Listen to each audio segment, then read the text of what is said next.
I think that personally, in like the month before October, it was the first time I'd ever had like a formal diagnosis for ADHD, and I started medication for it.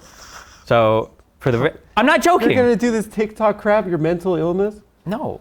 I'm saying that for the first time in my life, okay, because there's been a lot of jokes on my stream about how I'm always playing games and I'm like debating people at the same time and I'm watching videos and I'm like ADHD, but I started medication and I noticed afterwards that I can actually sit and just read a book. And it's been very hard to like read like full books and read and whole papers and stuff. You started reading books? Yeah, books. What's your first book? That you read? I was trying to think of a joke. Stop. The Game. Neil what? Strauss, The Game. Yeah. Easy. Okay, go. Hilarious pop culture reference. Hi, hello. Okay, continue.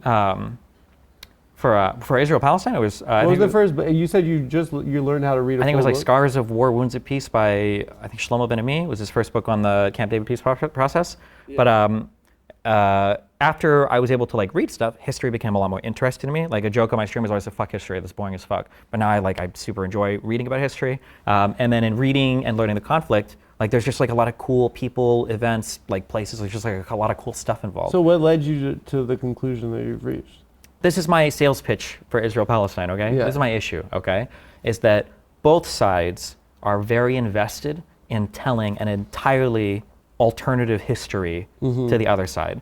And because you go with the winner.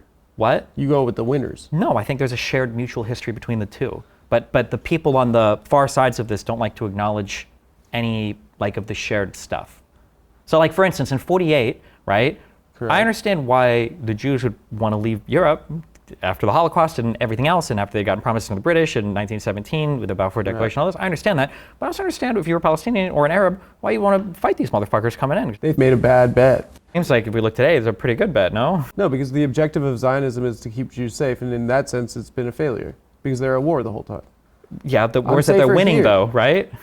What is winning wars? People As are in dying. the country still exists, and there's not like millions of Jewish people being murdered. What do you mean? That's being at war and people dying in wars is not like keeping people safe. I think that if you were a Jew and you just come out of the Holocaust, and then you could go to a country that's at war for 80 didn't just come out of the Holocaust. years. Those people made Aliyah before that. Oh, you're trying to really trigger me. Okay. What do you mean trigger?